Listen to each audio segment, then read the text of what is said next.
So your next movie, everything will be single shot, finishing the camera, onto the bench, no effects. Yeah, no, my next movie's going to be very simple. Whatever it is, it will be as simple as hell. I never, ever want to get involved in anything as complicated as again. Well, this is going to be the hardest thing I ever do in my life.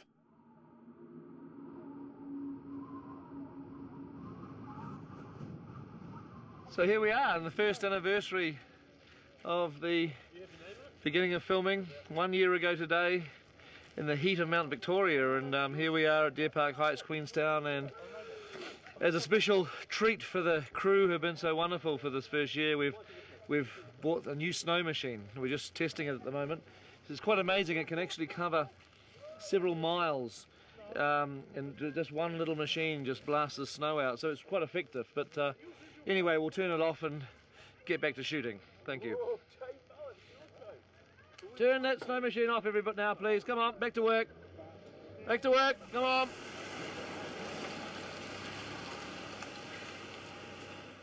"5:30, last day of my shooting on Lord of the Rings, which started in the second or third week of January 2000.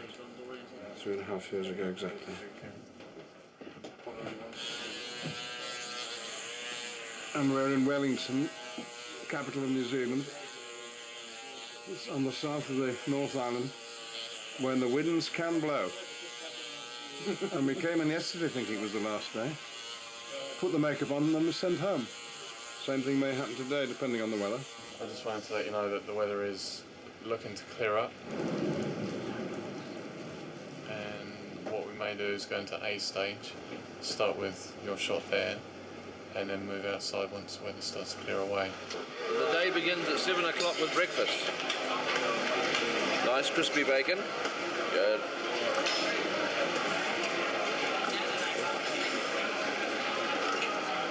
I usually find if I eat a decent breakfast, I don't actually eat anything else all day. It's a very important meal.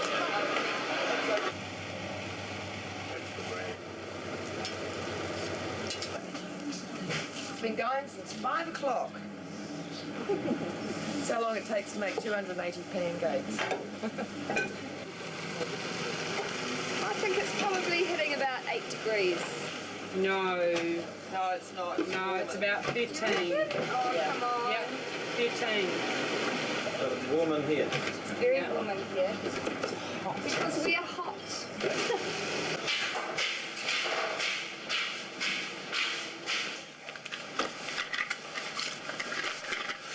Got my 3D camera and a spare roll of film, so I'm all equipped for the day.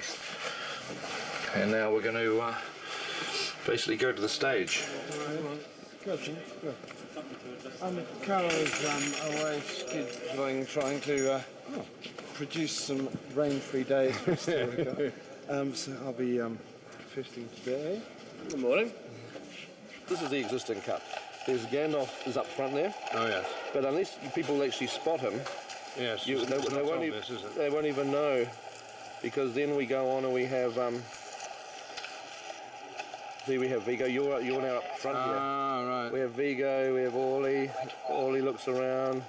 Vigo looks around. Another wide. And you obviously kept off me because I wasn't there. Because you wasn't there. So because this is potentially the first scene in the movie, it's important to at least just see you riding and looking around.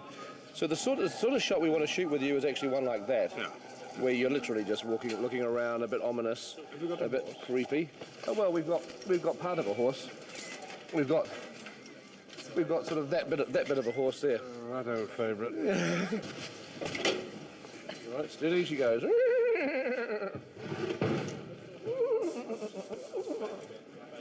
Right, steady. Settle down. All right, okay. And action. The whole trick of film acting is, despite this having to get up early, wait, and we're told to come and then told not to, is when the moment comes and the camera turns to be there, in the character, in the feeling, in the mood, precisely. We should have actually... No time to waste. We should have actually got this thing powered with its own internal engine, and then you could have had a little steering wheel and you just driven it around yourself, couldn't you? It's going to be quite good. I wouldn't put it past you to have one next time you come here. Go on, put us in! Put us in! Go on! Put us in!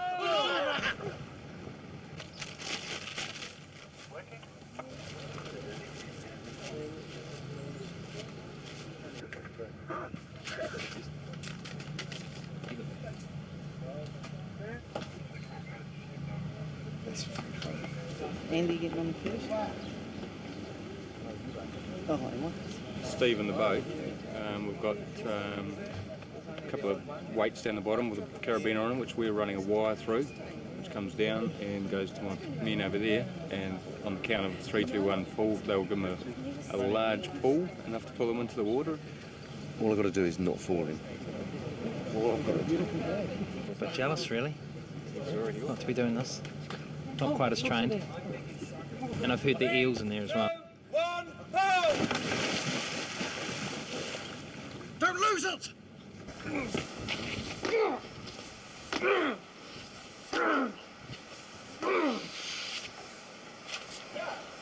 I got him. No. Plenty of blood. Oh, that's right. He's going to go down till his feet are covered with water, and then it'll be a cut, and we'll start bringing them back up. When our red marker comes up, then we'll just, time to bring them up. In case the wheel jams or we have any problems at all, we've got a crane standing by to lift the wheel out. We've got an emergency rescue diver as well in the water, ready to go, and the stuntman's got about a 10-minute air supply of his own. Also, we have paramedics standing by, and all the good stuff.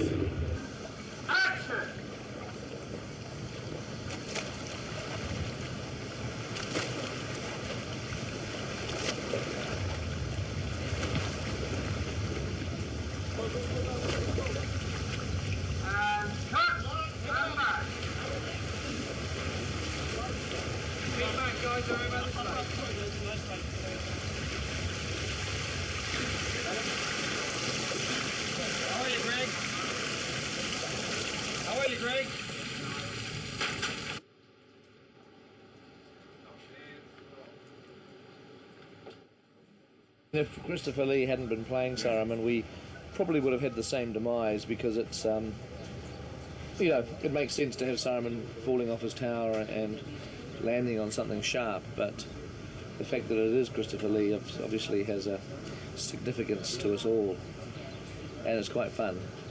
I bet he thought that he'd hit his last stake through the heart, but he was wrong. He came down here and to New Zealand, and we rammed another wooden stake through his heart. There's something vaguely familiar about this situation. 27 years ago, when I looked up, I saw Peter Cushing. 27 years later, in New Zealand, I look up and I see Peter Jackson. It's called lace. It's a type of nylon net, and it's made on the same machines that make mosquito netting. But it's made specially for wigs. They're made to fit absolutely exactly one person, which is why when you're fitting extras, you need loads of them, and they never fit properly. But you can just about fudge it. I could get used to this, actually. I bet.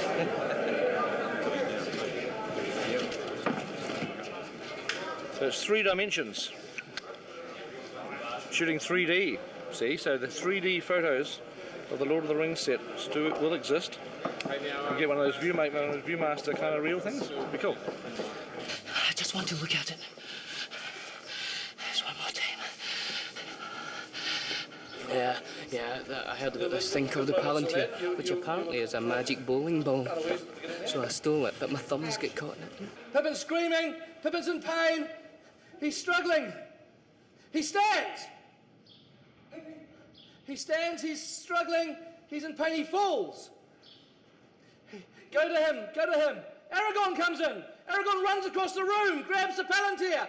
Grabs the Palantir! Grabs the Palantir, he's struggling! He's struggling, the Palantir rolls! Look at him! Yeah, it wasn't bad though. For just, I mean, you know, we're only going to use moments of this. In lines of Bruce Lee McKellen. Yeah, That's me. Tiny me. Peter McCaffrey. That's fine. Mini me. So it's still hanging in there.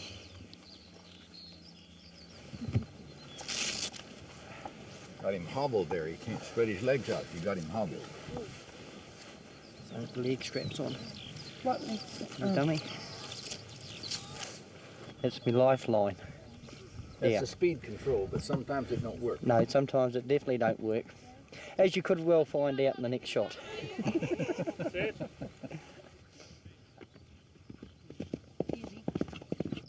We made it look too easy in the beginning, and then the further we've gone, the more difficult it's got, and the more stuff they've thrown on us because we made it look easy in the first place. So it makes it a little difficult. It's not as easy as it looks, and it is a lot more dangerous than it looks.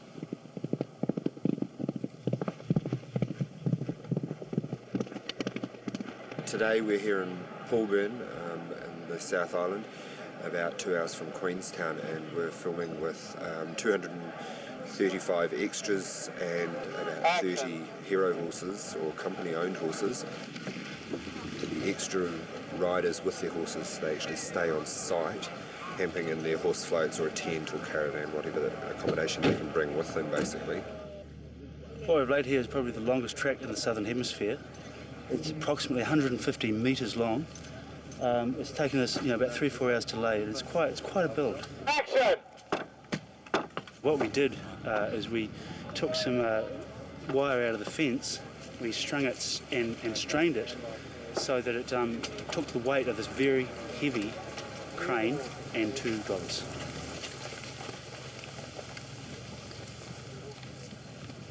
I think we've done pretty well. The biggest crane I think I've ever seen in this country.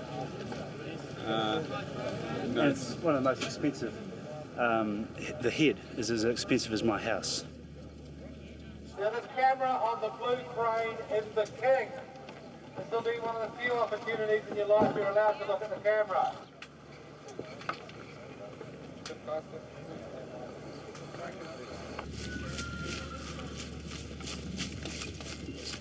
Highly sophisticated transport mode. Very, very big budget mechanical device. Oh. So have you found my film, Brian? I was just going to review with you and see No, but my lost film. polo. Oh, your stuff, I've heard about it, yeah. The lost footage. Everybody's got lost footage. Yeah. And that was like the whole entire Helm's Deep in 3D, wasn't it? Somebody cleared the table and thought it was rubbish and it got thrown away. She's fighting and they're coming at them, and behind them horses should be close in and wheeling and hacking, and it should just be kind of mayhem.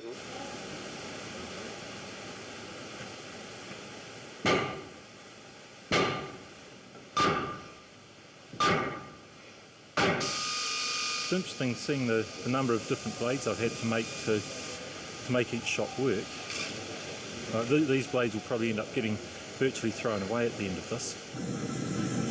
Yesterday was such a full-on day with heating the blade that we're now down to our hero sword. So we've got to be very careful on how much we heat it, otherwise we'll end up losing this one as well.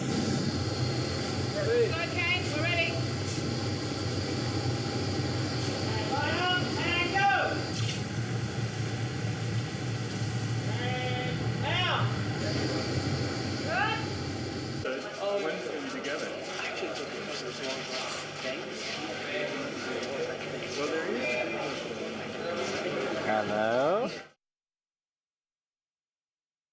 I mean, I think what's happened is somebody's just come to clear away the old cups on the table, a unit person, and saw this and thought it was just some discarded old bit of bag. I mean, so we're looking through the skip where everything from yesterday ended up, and I think if it's going to be anywhere, it'll be in a skip. Yeah. So I've got quite high hopes that we'll find it there.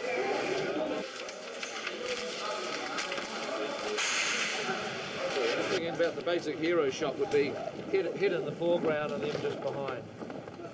Looking back, and we might be closing on the head.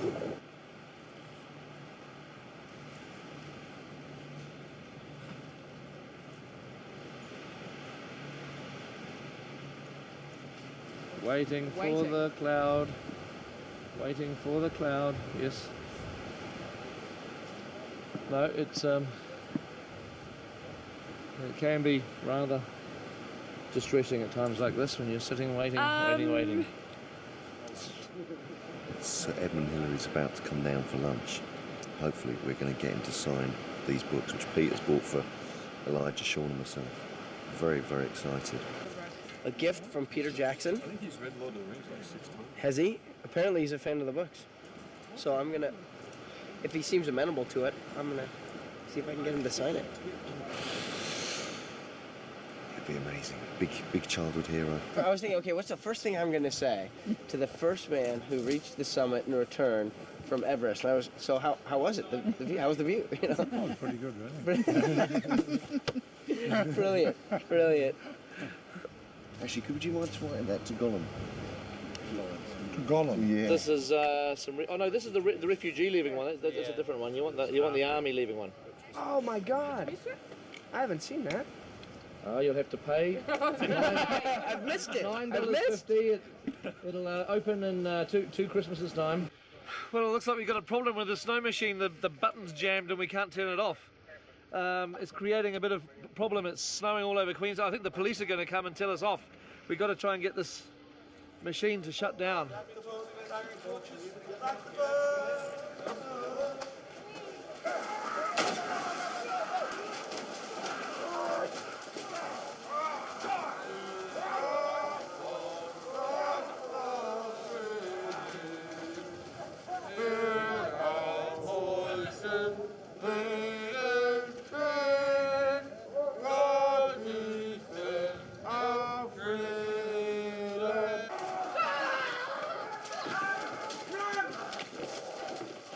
Cut that.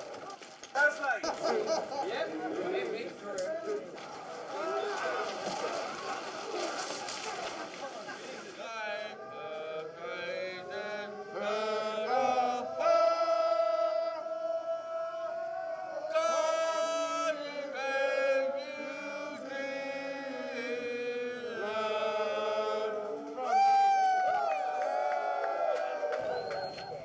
No, they look great.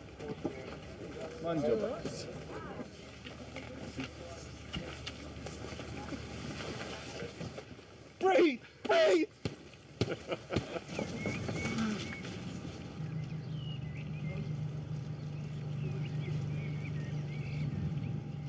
It's no good, we've lost him. Now pump us on.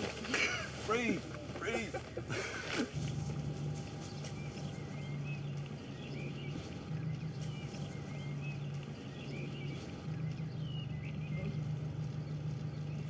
Really, it's not too bad. It's a possibility we should think about for the Dimholt Road. The place that's exactly like this, but 10 times better, is the old Punakaiki Pinnacles.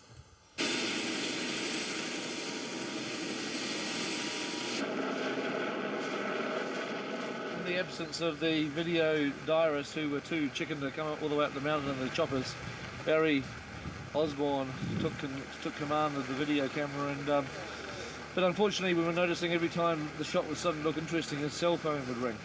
So it was like he was continuously filming and then answering his phone, filming and answering his phone. So you probably only got 2 or 3 seconds of usable material in between phone calls. Is that what happened? That's all it takes you is 2 or 3 seconds of great material. There's always a certain amount of danger involved with moving people about with helicopters and things, especially into rugged areas like this where we've had to make our own landing pads and things like that, moving a lot of people. The rock formation here is quite loose, and there's a chance of us having rocks falling down. Medic! Further up the valley, where the rocks are a lot closer, we have the whole crew wearing hard hats as a precaution against rocks coming down from above.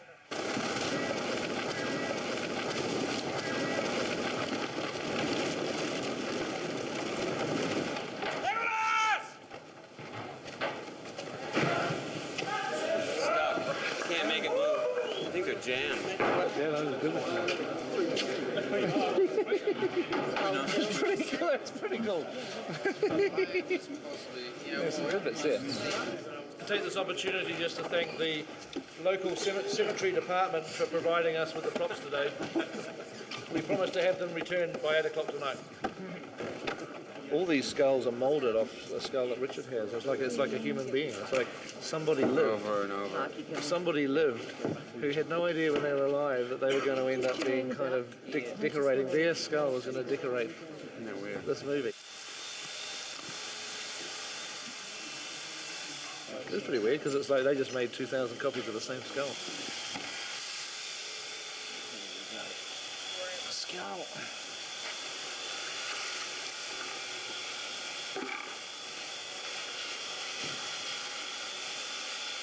Another one. This one lighter. Because you can buy them, you buy moulds of real skulls, and it was a male European. Somebody, but God knows where and when and how old it is. And somebody, it was a human being once. Lord Westerners, strange news. The ring apparently must be destroyed by December the 22nd. You fool, man. We are yet staggering through the caves. We provide everybody you see in the film, apart from the lead performers that we've cast prior. We had 4 casting directors, and I'm the New Zealand one, and I ended up sort of the job kind of came about and created itself really. Suddenly we needed hundreds of extras, doubles, you know, of every type, hand, leg, back, neck. I mean, unbelievable. We kind of call ourselves body parts casting to a point. We needed little tiny people, really huge people, all that sort of thing. So really anything that's required, we have to kind of find it. There are people that I think come into, you know, want to be part of it or involved in a film like this for the wrong reasons. You get a feel for people the minute you meet them. People that are too pushy and in your face, you just go, don't need that. It's not usually the kind of thing casting does, but hey. What we want to do is get you all just looking like you handle these every day, that you're really competent, and that when they put in the pretend arrows later, it's looking like it's doing some work. So we just want to get everybody in unison and holding it the right way, putting the arrows on the right side of the bow. Just let go, okay. Yeah, just let go. Just let your fingers open. Okay, no, don't worry about it.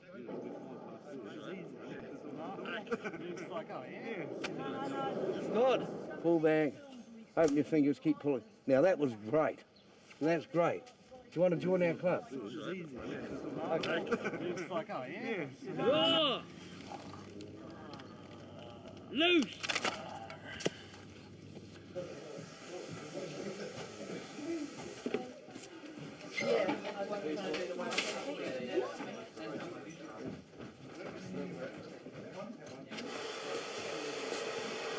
Excellent.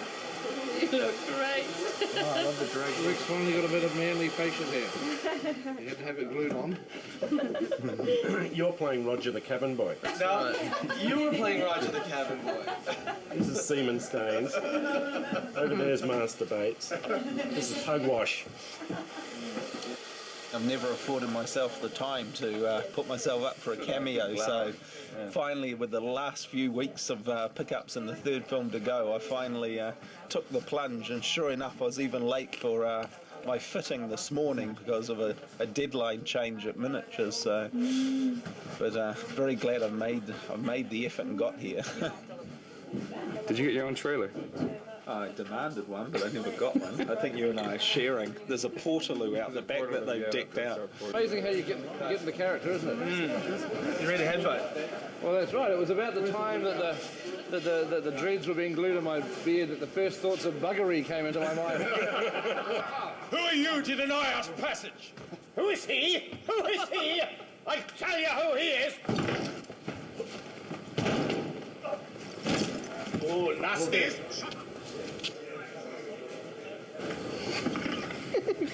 Oh, look at that. Bloody brilliant. That appears to be turning a bit too quick.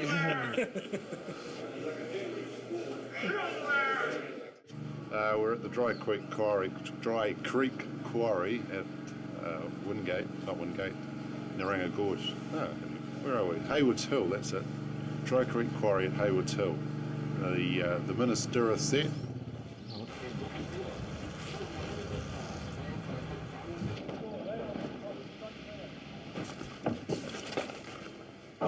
actually half read the book. I sort of got sick of it halfway through. Didn't dig it that much, you know. But definitely enjoying doing this sort of stuff and being part of it. It's fantastic. It's a lifetime opportunity.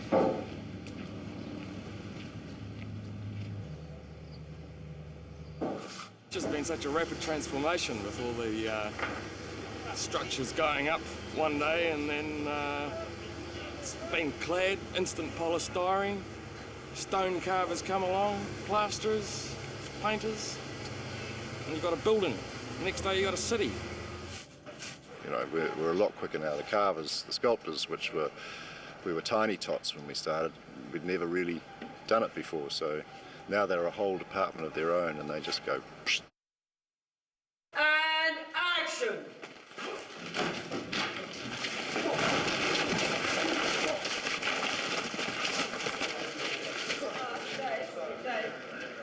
Very good. It's fine. Got a helmet. Well, it's a plastic helmet, old boy. I mean, it's not legally a legal safety tested thing, is it? It's made of plastic.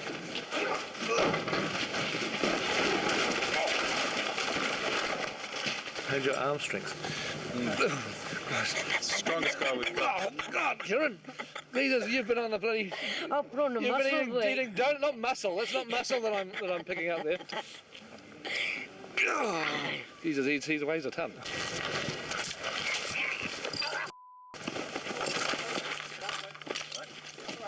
Good job, you got some armour on there. Yes, exactly. Exactly 3 years ago today, May the 23rd, 2000, we were halfway through our shoot. And we had these jackets made. You can sort of see the date there. And it's May the 23rd, 2003, and we're still making the movie. And we've had to celebrate the day, we've asked all the crew to wear these, but I see that not many people have, so there's obviously quite a few of them on eBay. We're going to start rehearsing now. Basil needs to walk through this a couple of times on the horse. Now he will be walking only, but the rest of you guys should be doing what you're going to do, so that Basil and the horse can get used to it. Axial pose.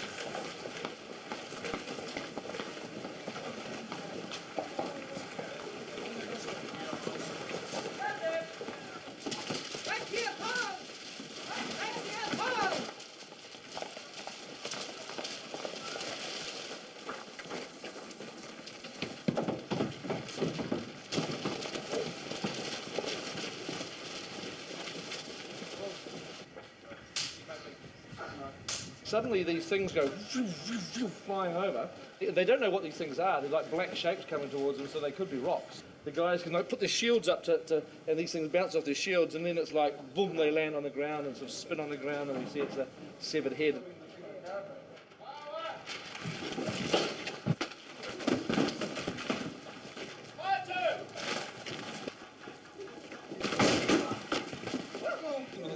Through the horse. Background action at the beginning for the extras. Just so they look interested and busy and like they might care about Middle Earth.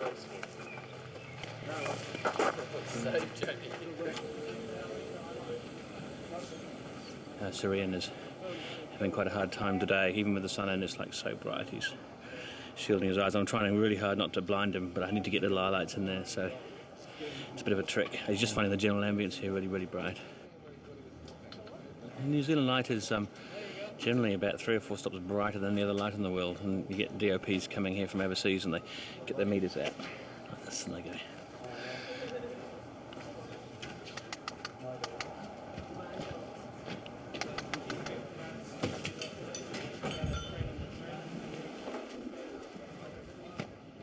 What we're doing here is just going to blow these the parapet once the wall comes down. And what we've done is we've widened deck cord with a couple of little charges in it. The pillars have already been pre-cut, so when the drawbridge drops down and hits the top, we'll blow it. We're just tidying up these spikes. Just when these things explode, there's going to be a bit of block and thing flying around the place. So we're just minimising the amount of projectiles that can come out of the block.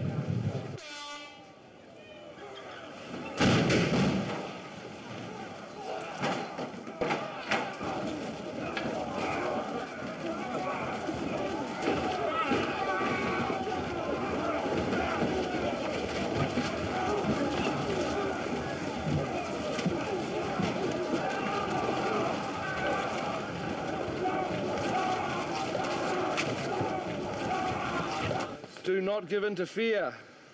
Do not give in to fear. Terror is their weapon. Terror is their weapon. Fight, stand your ground, fight. Fight, stand your ground, fight. Would you like cue cards, Ed? We can write you up a little section. Well, perhaps we could write the lines on the helmets of the soldiers, and so as you look at each one, you can sort of see that. This is how real filmmaking, professional filmmaking goes. The director writes the words, or his wife writes the words. The director gives me the words. Nobody else has got them. I now give them to the script supervisor, who should have had the words days ago. Right, here are the words. Not the towers, exclamation mark. Aim at the trolls. So not at the towers, at the trolls. If you kill the trolls, the towers can't move, see? And you're wasting your hours fighting at the towers. Let's go on. We just one more of those and then we'll change our camera angles. So Ian never needs these again. No, well, actually, Andrew rewrote them. And Andrew's rewritten me. Yeah, He put stand to your post, which is the correct line. Fight. Fight, yeah. Yeah, but no, I might keep this. Okay. Hey, John. As a memento. Stand to your posts. Somehow or other. Stand to your tenor! No! Stand to your post! Oh dear. Brian, is there anything we can do about the snow machine, mate? Well, I suppose we can shut the Jenny down, see what that does. Okay, can we kill the Jenny? Yeah, Can we get okay. that word out, please? This is creating huge problems for us.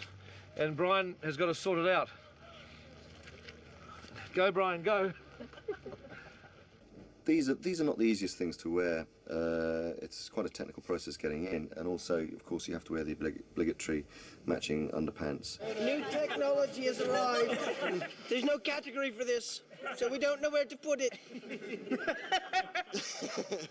I am free! We're going to attempt to do motion capture of Gollum at the same time as we're shooting with the actors, and so it just means that as Andy is performing with Elijah and Sean, all of his movements that he's making are actually being recorded by a computer, which will subsequently provide a lot of useful information for the animation of Gollum. What we've done previously is always just film him and then shoot an empty pass without him, which we're still going to have to do today. And about a year or 2 years later, in some instances, we have to then motion capture him. So Andy has to recreate his performance after a huge period of time has passed. We can have play orange light beaming up there like you're over some lava bloody chasm or something. Why you don't throw the ring into there, I don't know. But that might, I suppose you have to go through a door. All right, okay. You always have to go through the door. We have 13 cameras that are all looking at markers on Andy's body, as well as looking at markers on the cameras and other objects in the scene. So we're tracking cameras, we're tracking Andy, and we're tracking any other object that they choose to place in the area. Before today, we had to have an absolutely clean environment, which means that we wouldn't even allow someone to walk in with a plastic water bottle because it was reflective. It would show up as a marker. And in this case, we have people walking around with lights, water bottles, smoke in the air. It's an environment that, in the world of motion capture, most groups would consider impossible to capture. And ooh, that's a beauty. Yeah. It's working. Yeah. Yeah. Did it first reference. It did. You saw the dots? Yeah, dots in the camera and everything. So it could be. You can go to Fiji now and Yeah. Man, means I lose thousands of dollars of wages, man. No, we'll still need you. All right. Of course, in the motion capture stage, I then swapped to Speed Skater Blue Lycra.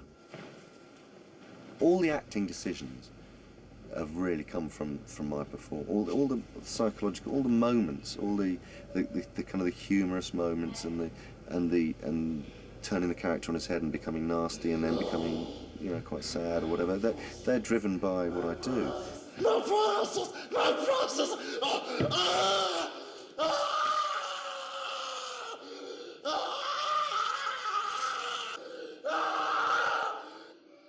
we get our gray shaded Gollum delivered, well, we import him from the creatures department. They build him. So when we get him, he is just a standard Gollum looking just like this. So then we get him, and we get him into Andy's pose, get the shoulders up, and get everything all ready, and we start at frame 1. And from there we start building, and then we go to frame 2 or 3 whenever Andy's making a gesture change, and we animate that character to what Andy's doing, whatever he's doing. You can see how the dialogue is broken down, and in this scene you can see where he's saying up, up, up, up. This is Smeagol finally getting it in his head that they'll lead, Sam and Frodo up the windy stair to Shelob, so Gollum can get the ring. So this has been broken down by editorial. They know where the U comes in and then where the P comes in. So in between these frames here, I know that I need to close his mouth for the hard P shape. What we have here is this is Andy Serkis's performance, and the footage that we get is this angle, a close-up, a side view, and like a medium-long shot. If we hadn't had Andy's performance, not only in motion capture, but in all these great reference shots, it would be more difficult in that it would just take a lot longer to nail down who these characters are, because everyone has their own interpretation. We've all tried to read the books. So we look at this and we animate, and then we come up with this. To the rounded star. Now I've exaggerated the shoulders at the end to make him look, like he's a little young, like a little young boy getting all excited. See, Andy doesn't do that much. When you're making a character, you're making acting choices, and it's really cool because you're kind of the director and the actor at the same time. Because you have to not only feel it, but you have to be able to look at your own work and go, what's working and what's not working, and kind of keep manipulating it to get it to ultimately work. You can see that we reference him very heavily and get his performance. Then we get the skinned lit version with hair. To the rounded star. So there you have, pretty much the progression of a shot here at Weta. At the end of the day, Peter has to see the shot to say it's done, but there's a few other people just before that have to say, okay, it's time to show it to Peter. This is our best effort. This is what he's asking for. Getting the work shown to those few people in a timely fashion. Yep, well, it's good. I think it's a little late, and I think it's a little subtle. Maybe it starts with the eyes, and then it goes into a little bit of mouth stuff. It's like, take it as mine, so it actually, because he is going into that reach. I mean, he's Smeagol rather than Gollum here, isn't he? So he's fighting the Gollum part, yeah. He's fighting the Gollum part, and Smeagol. And there's a little bit of excitement coming in, yeah. And I thought, oh God, I'd love to play this character just in prosthetics, or find a way of doing it, lose weight as much as I could, and But Pete was very, very right to go that way. I mean, there was absolutely no doubt actually seeing, obviously, once it's finally manifested itself. But I think why it works and why people also connect with it is because there's this extreme-looking creature which you don't want to like and who looks alien, but actually he does have these human qualities, and it's the tension between that which actually gives him a greater human truth. We must get the precious. We must get it back.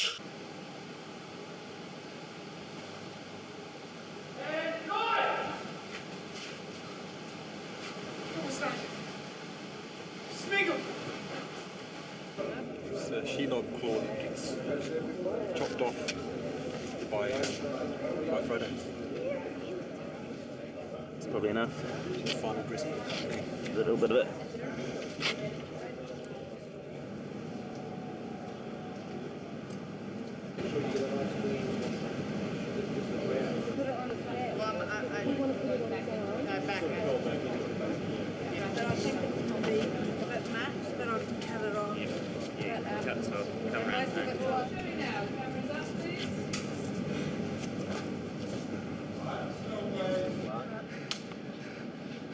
Set. Set.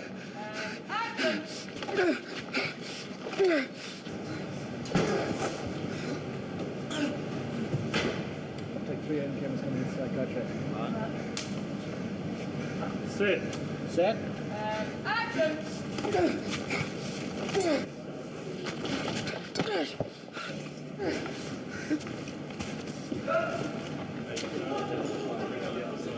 Right round.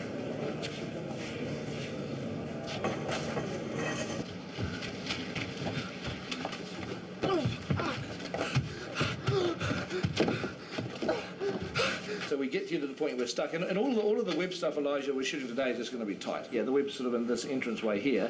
You've run in from the background there, running towards us here, with the spider on your tail. Yep. Gollum is meanwhile on this side of the web. It's that realization that really that being in this web is actually fulfilling his plan. Because he basically says, well, we'll just let the spider eat you and suck out your meat, and then we'll come and clear out get the precious. And you realise at that point of being stuck in the web what the whole plan was all about. Oh, yeah, yeah. Right from the beginning, what tunnel, what the windy stair, what everything was all about.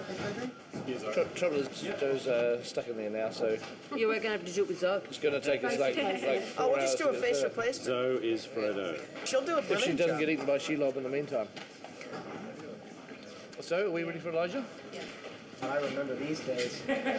Slightly wet, this one. I'm making spider's web for Shelob's lair at the moment out of a elastomer that we had developed for us.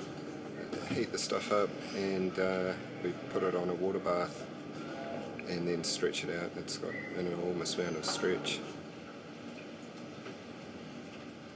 Not to hit the fly. Why does it cry? Caught in the web. Soon you'll be eaten. Help me! We'll come back. Clean up later. Smeagol! Gollum! Help me! Then we'll go through the bones and the empty clothes. Then we'll take the precious for ourselves. What Peter had wanted originally was kind of a National Geographic spider, kind of blown up and gone crazy. I think Pete decided that a tunnel web spider was his number one bad spider in the world. We had lots of spider reference. Unfortunately, spiders are very tiny usually, definitely not this big. And what it's progressed into is something with a lot more kind of anthropomorphic character in the face and stuff. One of the eyes is milky, like there's a cataract in it. It just looks really diseased. There's all these disease clumps all over it. We had some web reference. The web reference was really quick, as you can imagine, a little spider grabbing a cricket or something, but you definitely want to use it to just get where the web's coming out of, what legs they use it with, where they're placing it, and then throw it all away because this spider's, weighs 2 tons.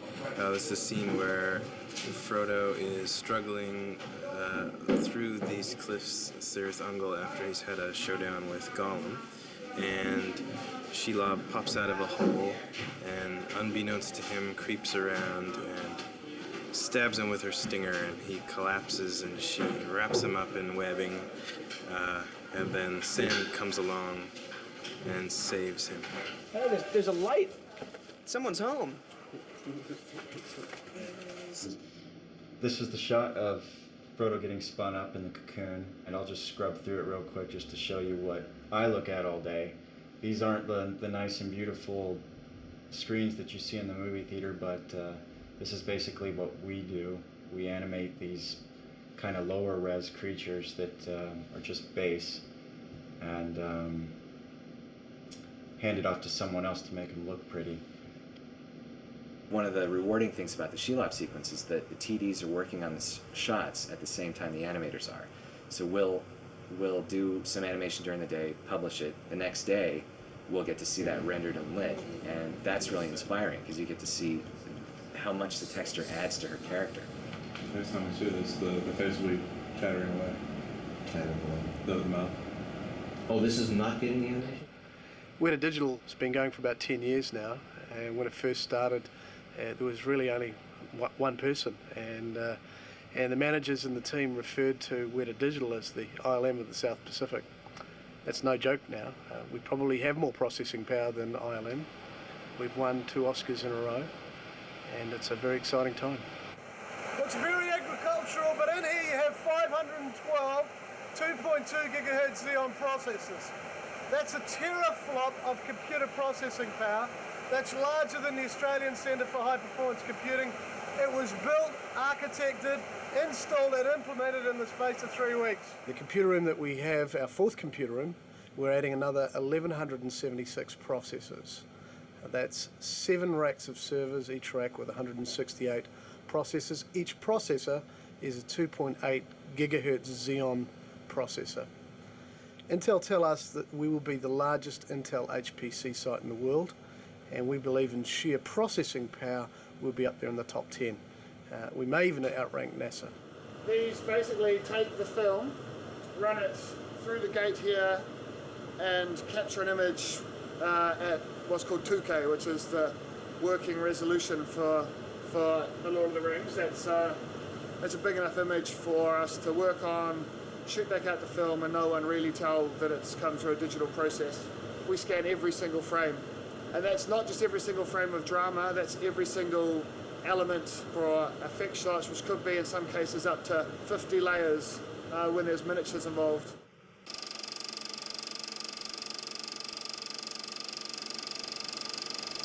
That pretty much is a day's work in miniatures. A lot of the stuff we shoot might only be a few frames long because it's going to be cut out and repositioned and moved around by digital and so on.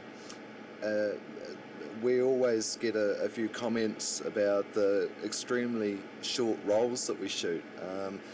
We might spend, a whole day shooting 1,000 frames. We colour grade the film. We have various skill sets here. The first thing is to just evolve looks and design how the film actually looks. The lavenders of Lothlorien through to the battle looks, and we really just design how the film looks. We can modify the whole image. We can change the color basically of the whole image. On the other hand, we can rotoscope certain parts in the image and therefore change only that part. We don't cut the negative anymore. Until now you've actually physically cut the neg. Now we don't need to do that, and this becomes really like a image bank for the film. These are the ARRI laser film recorders, which do the opposite of the scanners. That is, they take a digital image and send it back to film.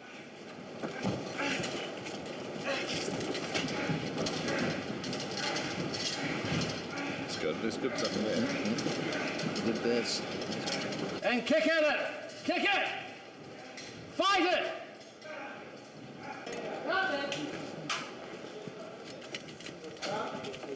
It is a super blue guy moment, and it has arrived. The time has arrived.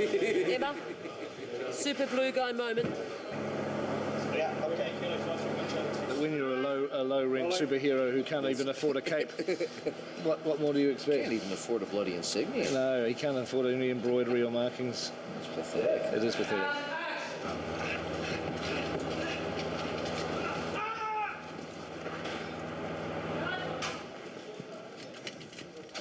It's bloody hard. It's a stocking. You can make stockings out of these. It's like the world's largest condom, ribbed for her pleasure. If it gets in my eyes again, I'm gonna have to hate it. Yeah. Yeah. I understand. I'll wake up from my little reverie and smack your. Hey, Shelob's thing wasn't as bad as I thought it was gonna be. Yeah. The thing that's hard is that it's a close up of the hands too, so it's like, and I just went up into Shelob's guts. You did, didn't you? Yeah. Oh, it's that stuff. I don't mind about that stuff. It's just the dirt. You had like dirt on your hands, like dust and stuff. Yeah. So you got something on your fingers? You know what it is? It's because I put my hands down when I'm adjusting my. That's what it is. Don't put your hands down. So you put a little bit of this Shelob gum right in his eyeballs, and he goes from young blue eyes to young green eyes. I turn Irish all of a sudden. He says, "Oi, Sam, how are you doing? What are you doing to me, Sam?"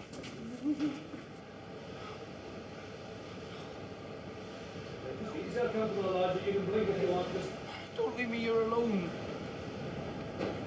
Don't go where I can't follow. this is a very rare moment that we actually have a tangible tower in the background. It's right there, the Dark Tower. So this is kind of a special moment. Because normally we have like a sketch that we look at. That's literally just a sketch that'll give us a basic idea of what the thing looks like.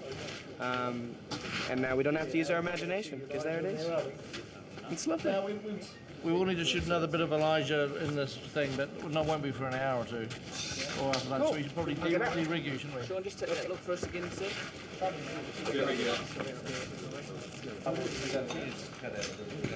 Somebody's lounging around. You know, we're here to work. We're here to shoot a movie. They're sleeping. Look at them. It's like it's a picnic out here. But you can figure out if you look at what size they are here, like they're about 4 foot wide here. So if you say those ones up there are 4 foot wide.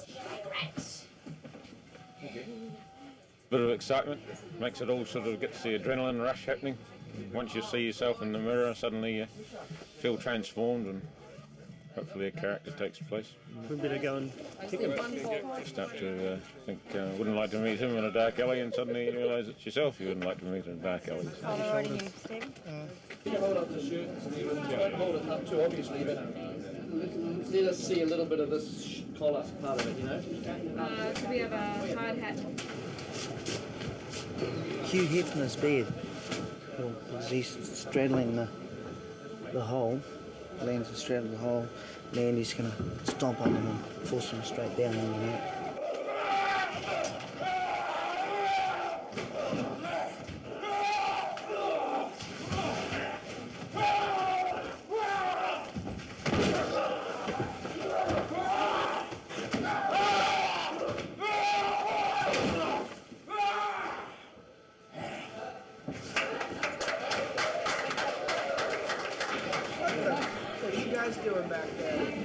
Hello there. Just another day at the office, really. Do you want a kiss? Yes, little smoochie? Yeah? You want some? Yeah? Yes, really?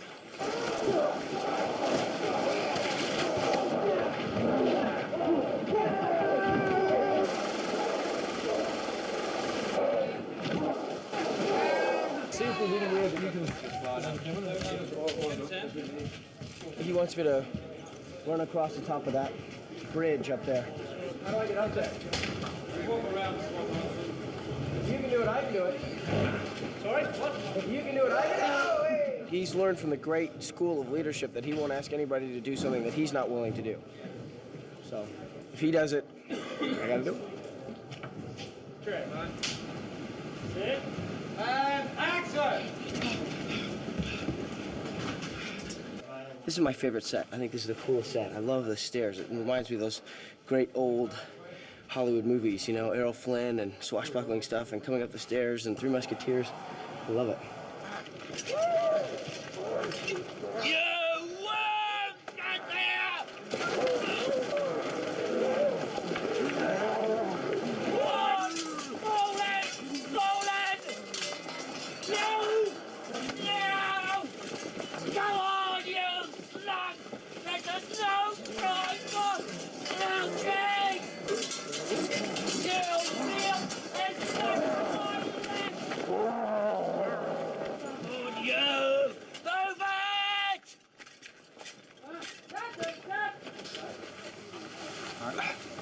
Even better head underneath. There you go.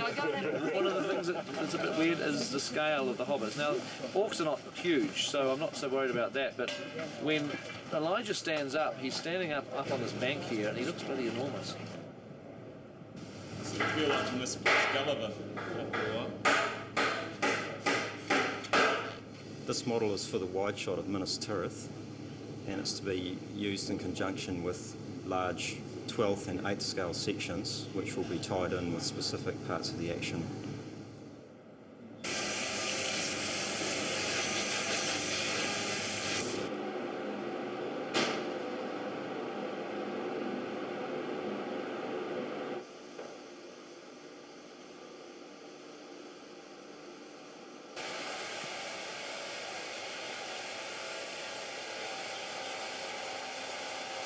This is a 14th scale version of this. There. So it's based on an already completed model. but it just has a lot more dressing involved. There's clotheslines and there's kettles and you name it. It's very modular, so pieces that we're getting from various places, we just dress them up.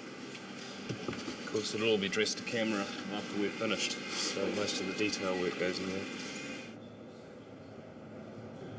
You work to the camera. The stuff that's up close to camera is very, very precise, and then it gradually kind of tapers off into the mist. Then we shoot it in smoke, of course, so it has aerial perspective, so you don't see everything quite so closely. The very first time that Peter saw the miniature set of Minas Tirith, he said, "This is great, but we need to do some shots like Star Wars where we're flying the camera down through the streets." Well, the problem is that this set was built as a long shot set. It was never intended to be shot close up at all. So naturally, here's the result. So here we are flying through the streets with a snorkel lens so we can get right down inside. Every building had to be super detailed because we're looking at them from just fractions of an inch away. And basically what this is the Nazgul is flying between the buildings, knocking people off and terrorizing the whole place. We're flying backwards and he's flying towards us, so we're essentially leading him. Same kind of path. So in fact, and exactly as Peter has used it, he's cut from one to the other. Plus there's intercut shots of the terrorized people running around and ducking for cover and so forth. Amazing. Those are not real soldiers, are they? They are? Well, we just fortunately we found some real Nazgul. No. We were just lucky. We're lucky that New Zealand is the only country in the world that has real Nazgul. Were those actors playing the soldiers, or were those computerized? Well, some are real and some aren't. Good. Why don't I zap them? Because your batteries are low, and you can't get any double A's in the city anywhere. You've tried every chemist. You've tried every chemist in Minas Tirith, and they're out of double A batteries. Oh no. Oh, that was a tricky question, but I managed to answer it quite well, didn't I? And this is just preliminary lighting. I believe there's also siege towers and all sorts of other elements that's supposed to go into it. There's also supposed to be clouds coming in, wispy clouds that they go through. Now, by no means is animation the only thing in this shot. There is just about everything in the shot that you can possibly have. There is keyframed animation, there is massive simulation, trebuchets being pulled off towers. You name it, it's there, and it was all hell to do. But this was a real fun one. This is the one where fitting a 747 through some buildings is a pretty tough call. So this doesn't look like as tight a space as it really is, because it's pretty tight. And if we get in here and look at it, this is the actual geometry that I'm flying through, taking this creature through. So getting him to cruise through this stuff was pretty tough. We're only here to do one thing, and that's tell a story. We're not here to make great effects. We're not here to do cool sound mixes. We're here to tell Peter's story and Tolkien's story. And that's our only function. And then ideally, we would do our jobs and then erase our tracks and disappear. And nobody would know we'd been there. Yeah. He does kill an awful lot of people very quickly. But that's cool. That's what the kids like. I like the idea that you're defending Pippin. It's not gratuitous in the way we normally do things. No. It's actually it is you're defending Pippin, which is actually great. It's a great. Isn't Steve great at this? He's quite fit, isn't he, Gandhi? Yeah. Well, I think when he needs to be. I think anybody's fit when they're defending somebody that they care about.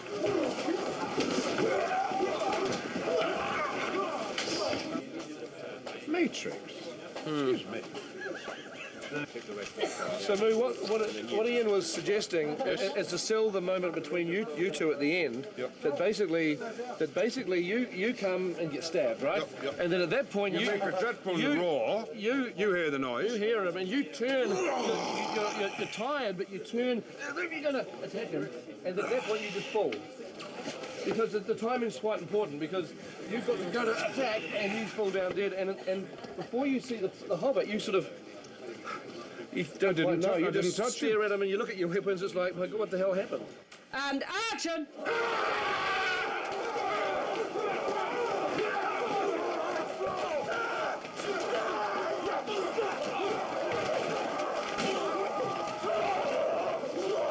there's certain things that you'll never see Gandalf practicing. You never see him keeping fit, do you? Who cuts his hair? These are the things I worry about. Where does he buy his clothes? Yeah. Yeah, where is all that white? Lovely.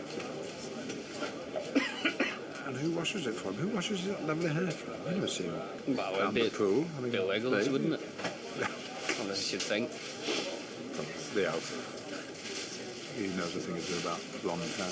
Try to put braids in it for you, I should think. Go that, leave it. Ponytail. No, leave it, legless. Leave it.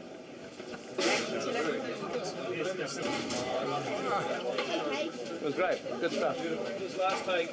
Everything went all through. Yeah. Don't take the 10, guys. I'm here. Just remind everybody. Nice wet. If you were to pull your sword out and be shouting to soldiers around here, and you're looking out towards the towers over here, they're not right here. They're more over there. Stand to your posts, prepare to fight. You know, if you were to stand to your post, prepare to fight, and then you turn, and if you saw Pippin and you stepped up to that mark, so it actually gave you that step forward. Once you see him, I thought would look quite good. Around this time of day, about 3 in the afternoon, Ian always has a nice warm cup of tea. Today, I stole it. And I've eaten his biscuits. That's very good. No, it is very good. It is very good. It would just be nice just to get another little one for luck. Let's just do one more for luck. Just do one more for luck. Should we just do one more for luck? Should we just do one more for luck? One more would be good. Let's just do one more. We'll just do one more for luck. Nice. That was nice. Should we do one more for luck? Just do one more, guys, if we could. Let's just do one more for luck then. Let's just do another one. We're getting into the swing of it. Let's do one more of those, just for luck. Should we do one more for luck? That was good. Don't yell cut until you hear me yell cut. And cut. Cut. That wasn't bad. Get over. Back up. Back. Come here. Right. I've spent the whole day on the horse today, Shadowfax. First he was rearing up quite a lot, but once he felt my manhood, as it were, he settled down. This is him here. Hey, let's be serious. Is this serious? This is making a movie here. 3, 2, 1, action. Hold yourself back there.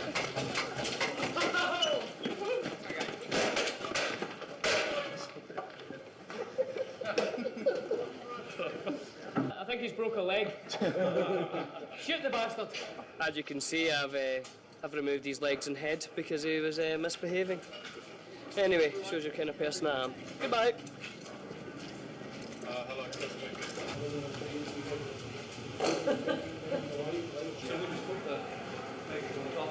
And we just have a close-up of Faramir being rested on some wood. His body kind of being up and down. Burn, like the heathen kings of old.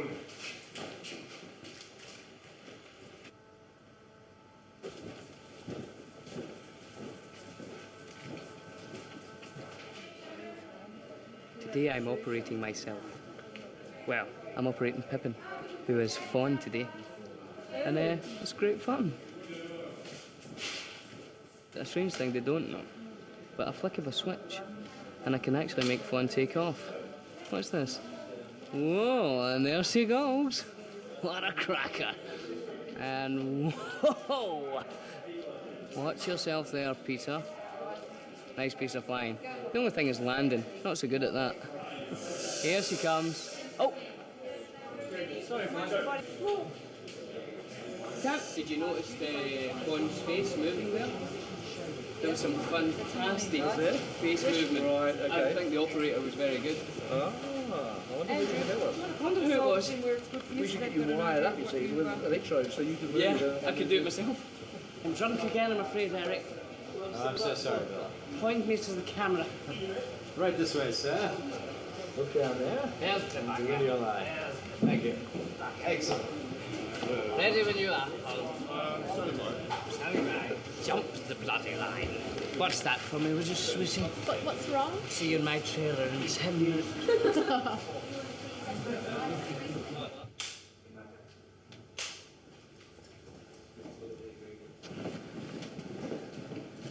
still alive.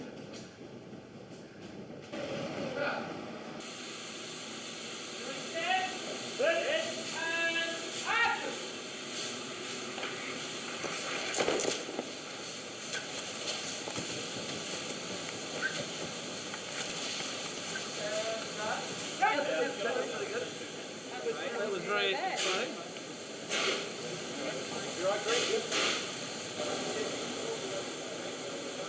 Please, no applause or anything like that until we have physically taken the hood off of Rodney and determined that he's okay, and no talking either. There's an ambulance standing by on stage just outside this archway here. The unlikely event that anything did go wrong, it would be brought to the ambulance. They would start immediate treatment on him. An airvac helicopter is on standby and transport him to a burn center if necessary.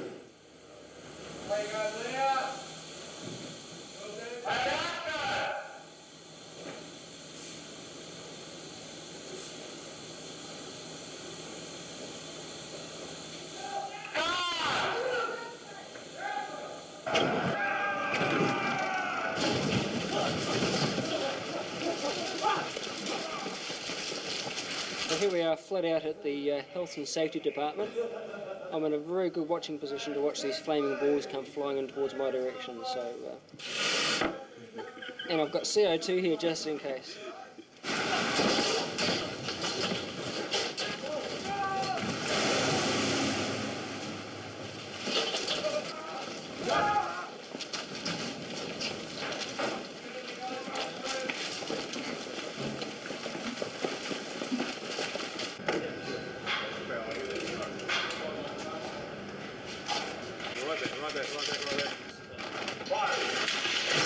So the trick on this one is Pete wants us to get the camera as close as we can get it to ground.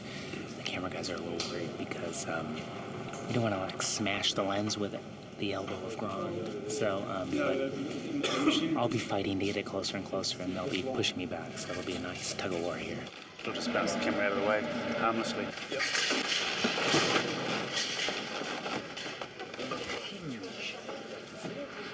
All the pieces have codes on them, so we can match the appropriate pieces back together again.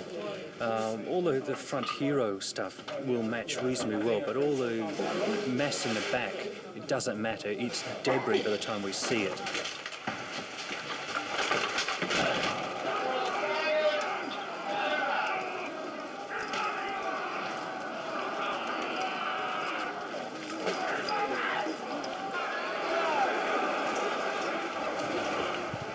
Report Minas Tirith is surrounded.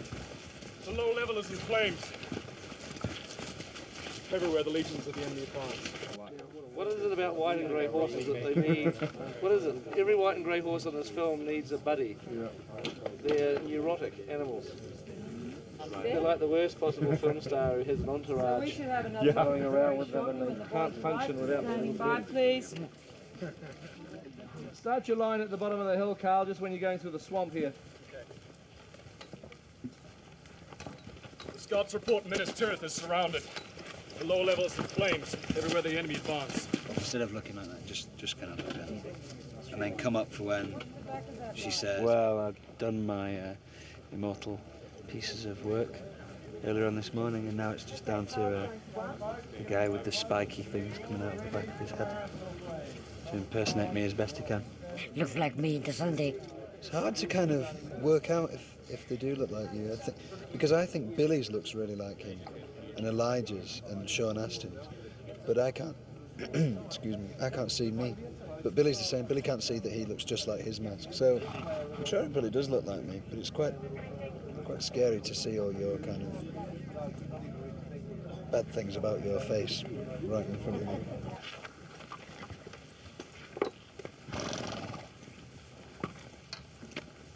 To battle. Okay, and that's when everybody will ride up. Stand by to shoot! Scouts report Minas Tirith is surrounded. The low level is in flames. Everywhere legions of the enemy advance. We will ride through the night.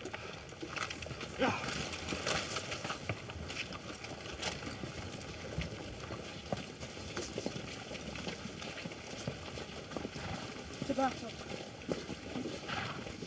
This provides me with the body that I require. It sends electrical currents into my stomach just to keep it firm, because I do have a tendency to overeat slightly. So 3,000 volts of electricity every 7.5 minutes, and by the end of the day I look like Bruce Lee. It's fantastic. Sat in a meeting 3.5 years ago with Peter Jackson, and he talked at length about the cavalry charge of the Rohan across the Pelennor fields attacking the orcs as they sieged Minas Tirith, and the words that he described are now being lived out behind me here at Twizel on location in this incredible countryside. Exactly the vision that he delivered to us on that day has come to fruition, as 250 horses in full Rohan armour with their riders plated and shining and their spears in attack position are ready to take on the orcs. And with the CG enhancement of a further 6,000 behind them, it's incredible that so much time can pass, but without fault, here we are seeing exactly as he described it all those years ago. One of the big spectacular scenes from the whole trilogy, really, and the final scene is going to involve 6,000 horses charging, which we will be using computer-generated horses to give us the 6,000, but here today we've got about 250 for doing what you'd call close-ups, although obviously 250 horses is not really a close shot. It's going to be lovely and wide, and you'll be able to fill the frame. There's been very few films probably that have ever shot horse charges with 250 horses. It does look like a lot of horses. It's a great visual sight to see rank upon rank of these Rohan riders.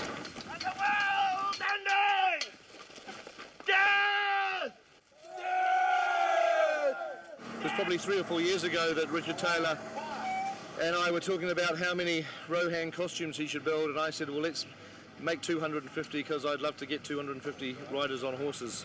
After 3 or 4 years, here it is. We're here now and doing it. Very exciting.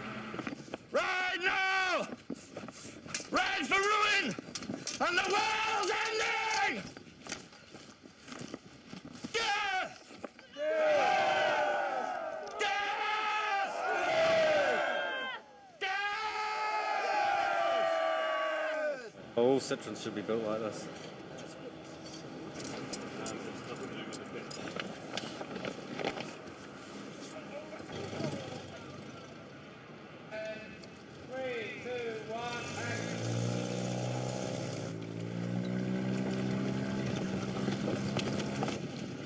Able to go again, would like to go again. It's important that they look back. There's a monocle bearing down on them. Okay, that's our A-frame. Just doing a rough comp of some 3D previous material and some live action of one of the battle scenes.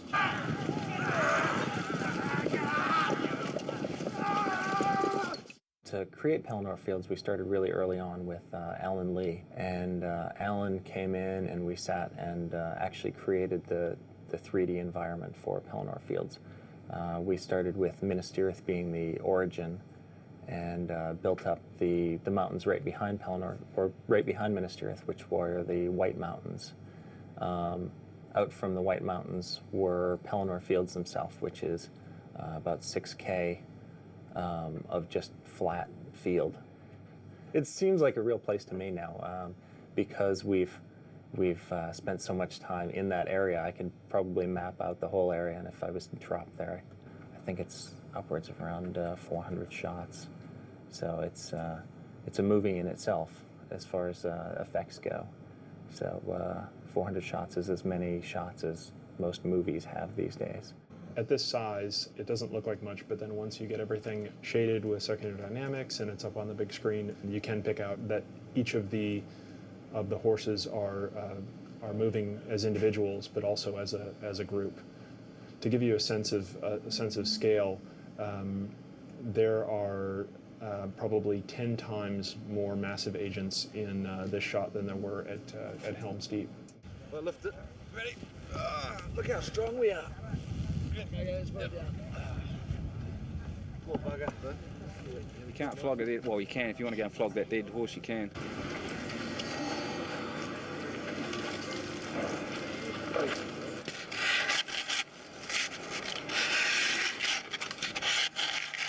Apparently they eat horse steaks in Europe. That wasn't meant to happen. Not every horse was hurt in the making of this movie.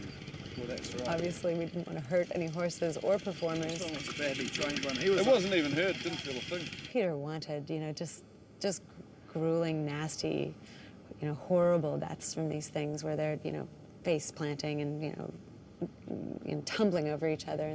This is a horse and rider actually captured at the same time and then split up into individual actions. I can show you the motion tree here for this guy is quite large.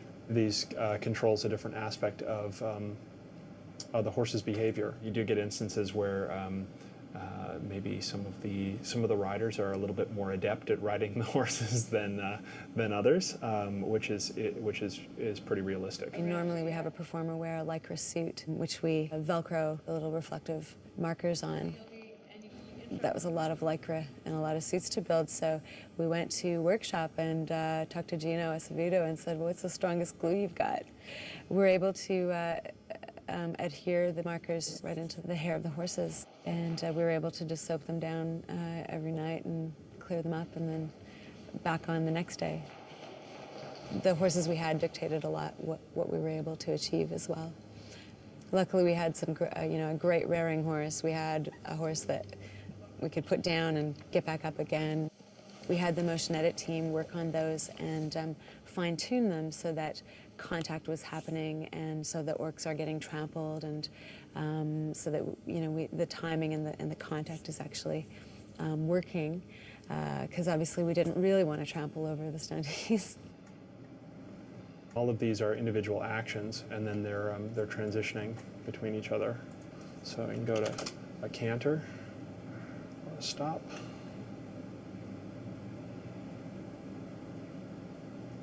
I'm responsible for producing what we term the creature rig, which is the high-res asset that the horse motion gets put onto. That's kind of my job. You have to work sort of anatomically, but at the same time break a bunch of rules about how that stuff works.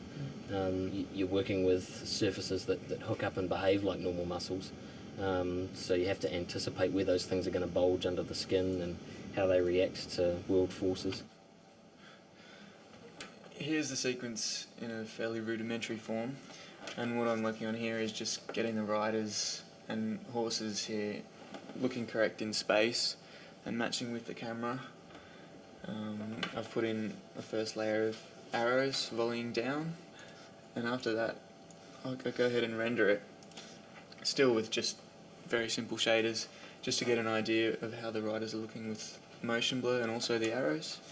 Lighting the horses and riders, just gelling them into the scene, trying to match the lighting of the live action riders. It's also good for me to reference this and see where maybe the animation could do with a bit more work. Rotoscoping is separating images from the background plate in order to layer things in behind, so it's masking. So this shot is a charge, battle charge, and there's going to be CG characters colliding. So if there were no mats, no rotoscoping, the CG characters would just overlay these horses here. So what we have to do is draw a line around every single one of these horses, and the compositor will take the plate, apply the mat, apply the CG, and then they will layer in as they're supposed to and actually fill in all the gaps. Somebody who's familiar with digi-doubles can probably tell which ones are and which ones aren't, but it's gotten to a point where it's pretty difficult now. This guy's not real, this guy isn't either, and a couple of them in the background, and the one that gets, basically all of them that get hit. So that was the major challenge with this shot, making realistic horse and rider motion when you had, big screen references of real horses and riders very close by, so you couldn't make many mistakes. It wasn't very forgiving.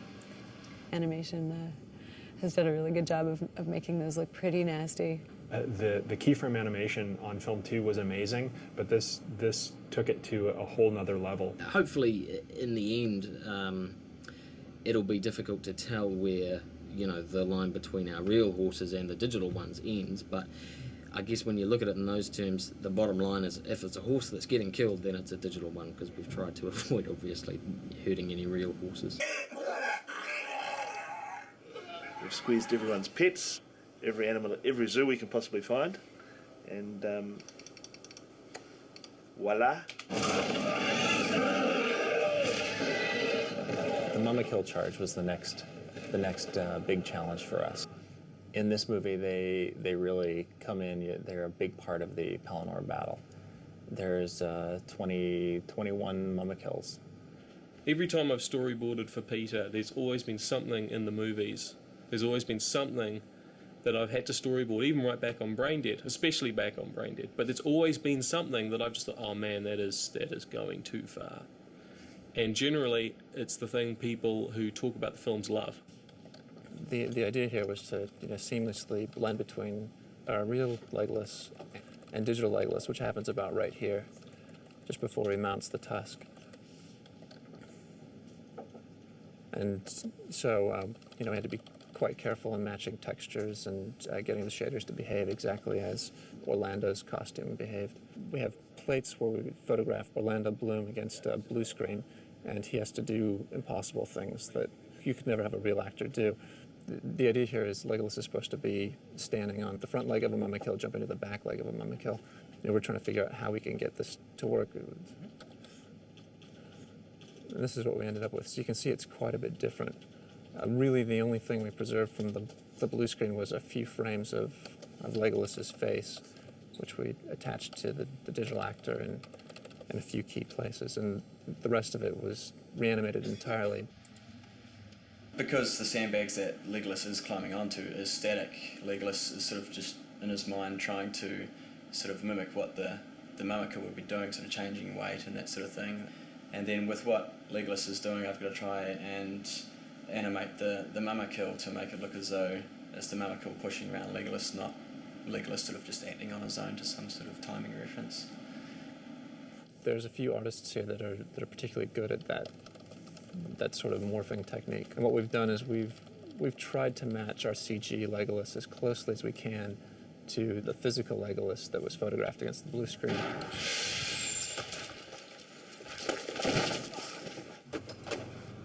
It was said we couldn't do it. We sort of, banged it around with figures and things, and everyone said, no, it's just too difficult. Richard, being who Richard is, said, yes, of course we can do it. We can do anything. So about 6 people carved it for about 6 weeks. When I was sculpting the elephant, originally I did the maquette and sculpting with a small tool, just a fine pointed thing, and then doing the bigger one using bigger tools. Of course, different substances make a difference too, because I've been sculpting in plasticine and Sculpey. The one that's in the studio is being sculpted out of polyfoam. It's like expanded foam, and that's got to be carved with like knives, blades, and saws, and sandpaper and grinders. And you see, we're now using big power tools like saber saws and angle grinders to sculpt with. It's interesting. We did a whole lot of experiments trying to figure out how to achieve this sort of glorious sort of skin texture. Had a fairly fun session trying out all different things and spraying foam and pushing sand and then spraying foam in a very fine mist at quite a steep angle, so it built up on the sand, which has also made it very, very hard, so you can climb around on the surface even though there's a very thin layer of foam in places. You can actually climb around all over it, as we have to do. There was a lightweight steel structure, just sort of as a starting skeleton, just basically cubes of steel which are all bolted together, and it comes into 11 pieces. So we had 11 40-foot trucks which we loaded all on using cranes and stuff in Miramar at Weta, where we built it, and in convoy brought them all out here. So anyone who was in the middle of Wellington City on about 4 o'clock, so Thursday afternoon, would have looked up to see a giant ear or a giant tusk or a giant leg or 4 giant legs, so sailing past on these trucks. Apparently several people saw it. It was very funny. Lots of people going, just spending some time in the city, and an elephant went past in pieces. Found it! What? It's Where? found! Is it? Found! Whereabouts? Carl just told me it was in the script. It's on its way over. In the skip. They have found it. Yeah. Oh, thank God for that. Yay! Great. Wow, it's going to be a good day today. I can feel it. Oh, that's good. That's a relief. It's good. I just a couple of rolls of 3D film from the set that. Yeah, no, we thought it was in the skip. Found in the skip. Oh, excellent work. There you go. You seen them? You want to? Excellent work. Hey, not Monday with Mary and people in the mummy Someone was cleaning up his table and didn't realise it looked like garbage. Yeah. Oh, look at this one here. Look at that one there in 3D. Oh, that's cool. It'll be all right.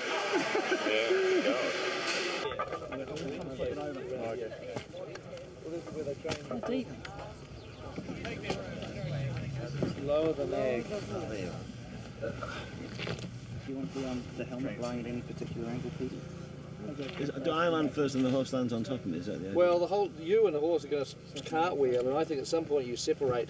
Yes, and you land, and the horse kind of comes out. Yeah, Okay. yeah. Jump here and then over the top of the horse. So that you shouldn't have your hand down anywhere here because your foot will be kind of. It should be running On this bit? Yeah. Because I can feel this bit. Right on me. Is that? No, that's fine. No, she'll land right there. There's two things. One is the side step, just to get out of the way of the jaws, and secondly is the motion of chopping it. Like you don't have to be chopping it the split second that you're jumping out of the way. You've got actually quite a bit of time. So really, one is just without any thought to chopping its head off. You're just jumping out of the way of the thing, and then you see its neck right in front of you exposed. And you think, right, I'm going to take this, take its head off. Yeah. Begone, Lord of Carrion! Do not come between the Nazgul and his prey. Head rears back. 1, 2, and strike!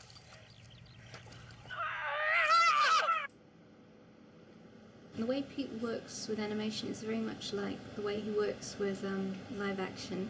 He'll enjoy having several takes to choose from, and sometimes, like in this case, it's really necessary to see the action happen a couple of different ways, so it's, you know, he's able to choose which one, if any, he likes. What I'm doing is making it a smoother, more comfortable ride for the Witch King, who, after losing his steed to some nasty woman who just deemed to cut its head off, gets off and walks towards her to give her a right bloody telling off. So, to try and ease his mood, to try and make it easier for him to wander on forward, I'm going to carpet his wander down, which hopefully should go a long way to cheering him up. After that, we might make him a nice cup of tea. And so with great pomp and ceremony, the carpet goes on. Just taking the generator that you...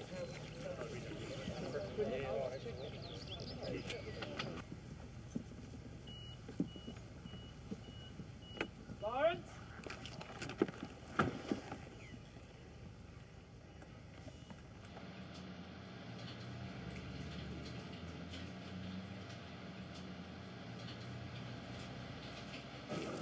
And we'll use the real ball and chain. He won't be swinging it. It'll just be a shot of him rising, holding it. Lawrence is using this stand-in stick, which we have marked up, where we can track the actual movement of it. And what's going to eventually end up on it is this giant ball and chain thing here. And obviously the reason that we use this instead of the original prop is because he's swinging this around, and Miranda, you know, it's obviously a safety issue. Well, Up to lunch, folks. Yeah. Right. Yeah. Half hour, so if I was you, I'd hurry along. Oh, Andrew? Yeah. He's free to just do his actions as wild as he wants, and still not worry about the safety concerns. Interesting, isn't it? Hope it doesn't fly off the end.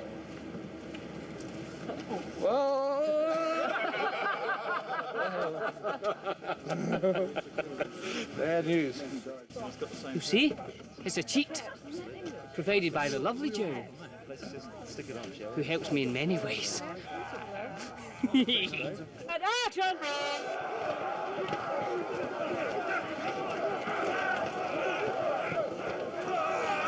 Being on our knees gives the orcs a bit of a chance, I suppose. I was doing it again, man. Remember? Because we're kind of hard, me and Mary. He's just stabbed the Witch King in the knee a couple of scenes before, which deadens his arm, which is why he's got his arm hurt. And in the shot we just done, an orc has also hit him in the shoulder, so boom, he's fallen down. And we think we're going to lose the battle. But do we? Oh, need to tune in to find out. Have it to you, you knave. And he falls down and then he dies. For the Black Gates and Mordor location, we need an area that's a bit like a desert, a sort of a large expanse of barren land with very little vegetation. Because it's a kind of arid, dead, desolate part of the landscape of Middle Earth, and there's very few places in New Zealand that actually have this sort of, because New Zealand's a very green country and quite mountainous, to actually find something flat with no vegetation is very difficult. And this area of the desert road, the Rangipo Desert it's called, is unfortunately the same area as the New Zealand Army do their live firing exercises. What I find funny is, out of all the places in this army zone, Peter chose the most dangerous place to shoot in, with the most live ammunition. One of those mortar bombs that they showed us the other day, buried underneath the sand right outside our truck. We could have died. All the lights would be all gone. But, you know, we're expendable, aren't we? Well, you are. The army had to do like 3 sweeps through this area, removing unexploded bombs and mines and mortar bombs and various things before they'd even allow us to come in and shoot. But they've been very good about cleaning it up for us, so we're able to come in. With all these horses around this sort of landscape, we should be shooting a spaghetti western at the weekends. What weekend? What weekend? Yeah, we don't have any weekend. That's right. Damn it, working too hard. Myself and my partner Tanya, we're not proud to say clock up a regular 100-hour working week as we have done for about 3.5 years. We've had a couple of days off since Christmas, for about 4 months ago. So it certainly takes its toll. But fortunately, everything has its gains, and the product that we see in the rushes gives us the inspiration and the energy to keep going, so we'll tick on regardless. Let the Lord of the Black Land come forth! The free peoples of Middle Earth demand he come forth! He's basically dead. He's one of the living dead, I think. I think that's what it is. The halflings release. Gondor and all its lands shall pay tribute to Mordor. I've never been so submerged in costume, makeup and masks, etc. as I have been in this. Go to this guy in the hotel. But yeah, Jay has all the horses. underneath it all you can still perform, so anyway. There was no answer.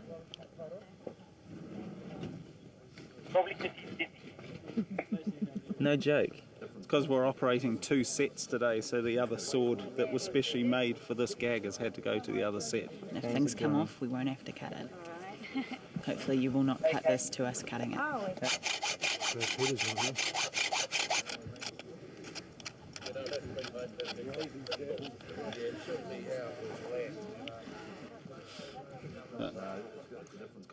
A swordsmith would have our heads.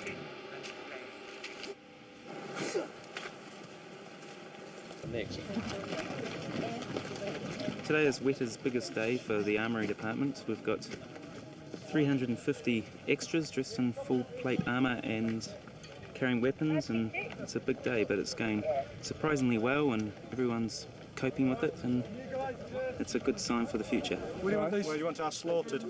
The Army's involvement here is we provide a number of extras to supplement the manning for the casting here, and also we provide a bit of land for the filming. Front pretty thin. Everyone else, slowly drift back. Cover the complete top of the crest. There's lots of standing, lots of energy involved, and yeah, they have been really tiring. A lot of the guys just go home and crash. They're not interested in playing afterwards. Pretty bloody boring. Just standing here and listening to these but yeah, it's alright. Just remember to keep your focus and energy up. Rather do fighting scenes with the boys today than do it later on. We want to keep it the same, continuous, which is what continuity stands for. Hope we get paid. Do we get paid for this? Stand your ground, he says! We're looking up at him. Those are turning. I want you to see turning more. Start actually thinking more about it. These people have been hanging around for about 6 hours. They're going to call lunch now. Lunch is just behind you.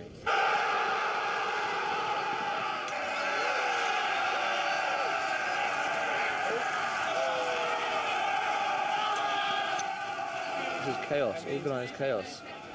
Doing battles is like you can rehearse something, but every time you do it, something changes, and the cameras are always in different places. So it's basically some form of chaos. Hoping people don't get hurt. Today, so far, so good. Only a couple gone down. Yesterday we had a few stunt trippers from the Gondorian ranks. Decided to fall over in front of the rest of the fellas as they ran over them. But today it's just mainly mayhem and looking for a bit more blood and guts, I think.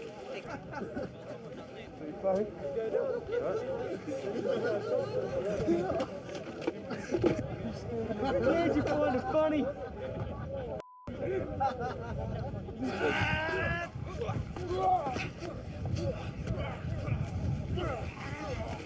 See, that's the thing, which I think Mary has picked up. Which the Eastern technique of using the opponent's strength. Yeah. Divert the force. I mean, when I started this job, I was a 6-stone weakling. Almost an angel? Yeah, I'm a 14-stone warrior now. I mean, I could take out any one of these guys in a heartbeat. You can see the fear in their eyes when they look at you. It's quite incredible. We've gone through 7 temples now at the Shaolin Temple, which is okay. Most people take 15, 16 years. We took, what did we take? 12 days? No, you took 12 days. I took 14. But I had the weekend off though. Yeah, you went out partying, didn't you? Yeah, I get drunk.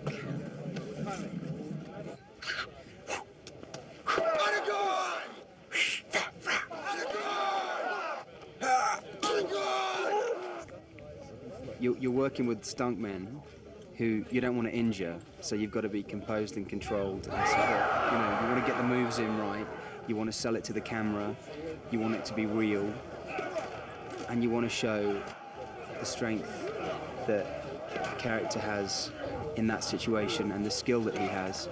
And you're trying to stay in the moment, and there's a lot of things that come into play in that situation.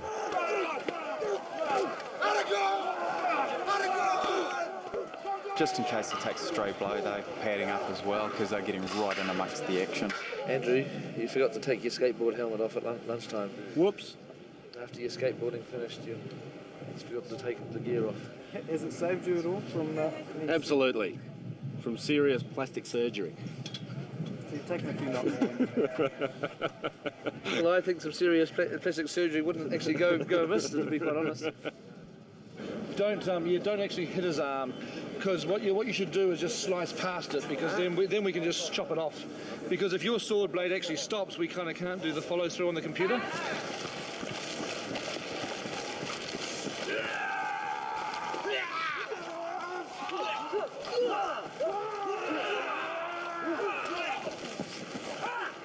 Bruises, owies, I've got owies. That is a shooting wrap though, thank you. I need a plaster.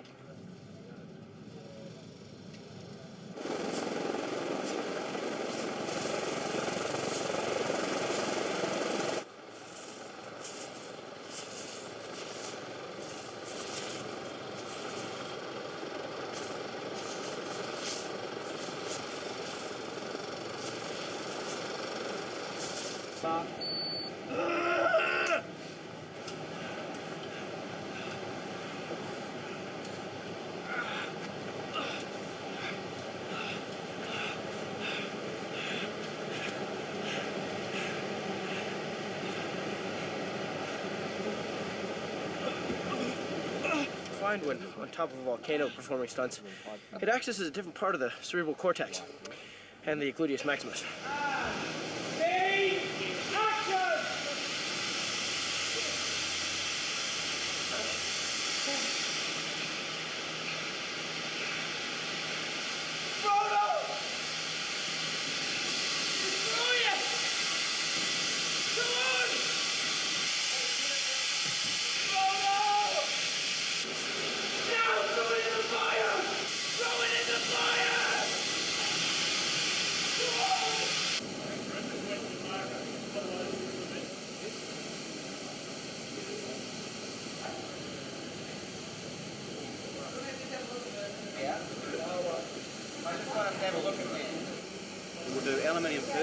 and we'll only do one of them, and then we'll do one brass, and then we'll do one lead.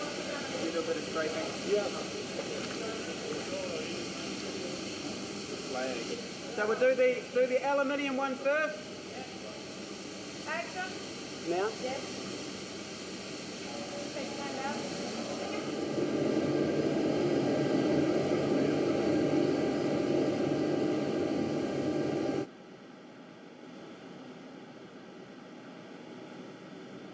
So that's like a shockwave that goes through and destabilizes the tower. And as we pan back up, we pan back onto Sauron's eye at the top, looking all mean and angry. Sauron's eye goes over and the tower begins to come apart. Now, in this test, there's only 100 moving pieces simulated and the tower is not being destroyed now, whereas in the final, all of this will be coming apart. It's a difficult one, whether to do an effect like this with miniatures or with CG. However, how far a piece of debris will go out of the tower sideways compared to how far it will go down, it creates an arc, and the shape of that arc will dictate the scale of the object. If things go out more, then the object that detonated was a smaller scale and shot at a higher speed. So, in order to make the arc look remotely believable, I think we figured we had to make a 6-story miniature. On top of that, we also have to make it out of a form of cookie dough in order to get it to crumble correctly. So that is one big biscuit.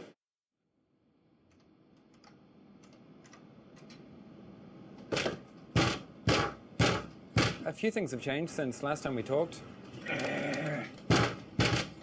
On top of the destruction of Barad-dûr, we are now spending a good portion of the time at the Black Gates, watching the ground open up and the gates fall into the ground and thousands of orcs being swallowed by the earth itself. This shot was kind of a late addition, and we did have the challenge of getting it in at the end of the schedule, but still that there's so much going on and that we had to develop in a very short period of time. But luckily there had been work on the Barad-dûr crumbling before us, and they were doing good work on that, so we were able to grab a lot of the techniques and apply it to what we were doing, because there's a lot of similar things going on. This is one of the Black Gate shots. Basically, what we're trying to achieve here is the ground is crumbling apart, and eventually this will be covered with tens of thousands of orcs. And as it's breaking away, we have the bits of the gate that are going to be falling in, and then the 2 towers on the side, which start to break up as well.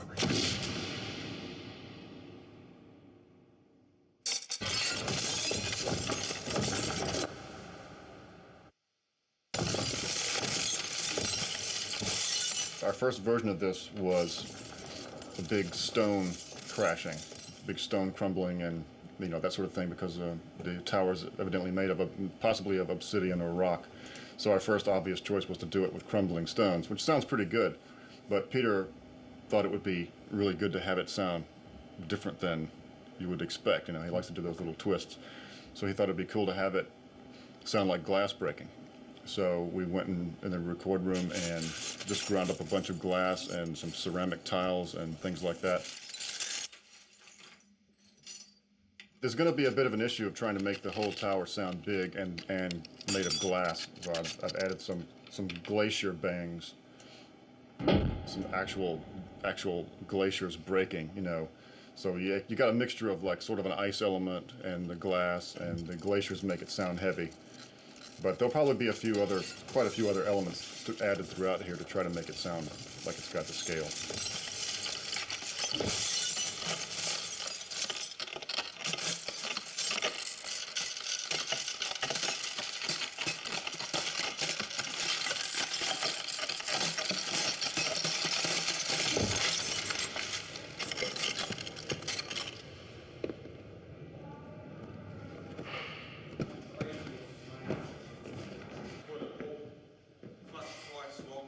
This dump tank we've built up on top here is for allowing the lava to run down the table, and when we pull the levers, it allows the lava to flow. We built it ourselves. It's a great design because what it does, it's got a knife edge that cuts through the crust and separates the crust off the material underneath. So what we're able to do is dump the crust and recycle our material. Depending on what sort of crust action we want, we use different materials. Yeah. Some of it is stearic acid, some of it's lacquer. Some of the crust, what we're doing is using dry methocel sprinkled on top so it sort of dries, and then spraying that. See this sort of look here where it's really stringing and building up? Yeah. That's lacquer. The surface we're using obviously has to allow ultraviolet to pass through because we are using UV lights. These are UV inhibitors, whereas all the other guys have gone for fashion, I've gone for practicality. Then you run into a whole lot of other problems with material that can allow UV to pass, but then getting a big enough sheet. So in the case of this table, we've actually had to laminate sheets together.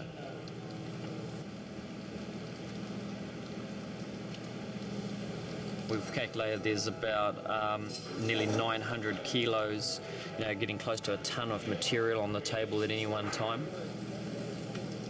You can imagine the clean-up time and that, the reset times between shots. Is everybody keen on a good hour and a half, maybe 2 hours overtime? I have a live! Oh, can you stop, guys? We just need to go and show you something from the caterer. If you could just stay tensed up right there, don't do anything. Right. Yeah, look at this. Okay, so let's show we don't have a reference tape of this, so I just need to show you. Oh, the sun was out, wasn't it? But I think what we can do is now just have that, and then we'll cut to you now. And you'll say your line, and then he'll respond to your first line, then you'll say your second line as you step away. It is a coronation, so something celebratory. So I've done something. It's a new creation. It's called "Come Rain, Come Shine, Come Dancing." Oh, it's divine. It's divine. It's very funny. You have to make. Well, we haven't had anything camp in this entire movie yet. So. Spares? Oh, spares. Oh. Makeup! I'm quite liking myself. Well, why not? I'm sure Professor Tolkien would have approved.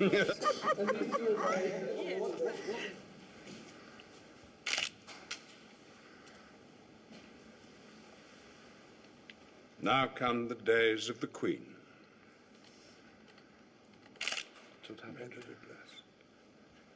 It's lovely.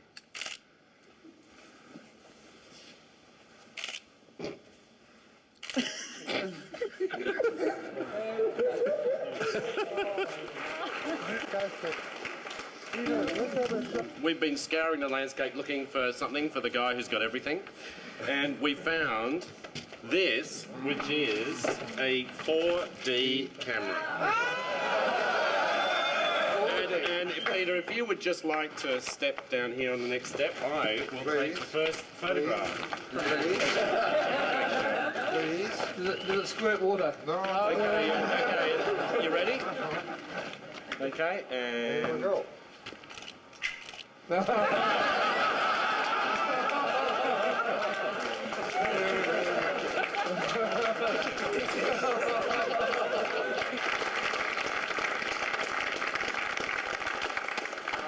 There's no way that I could have made this film alone. I mean, it's just me wanting to do this particular project. But what I needed is I needed a huge amount of support. I needed people that had never worked on a film this size before, which was sort of all of us, really, to step up and to meet the challenge. And you certainly did, every single one of you. And you should all feel so incredibly proud, because there wouldn't be any film project in the world that anybody could conceive of that you people couldn't just make, because you've been involved in like what I'm sure is the most complicated film production ever. You've done incredible work, and you know, it's you folk that should feel incredibly proud of yourselves. So thank you all very, very much.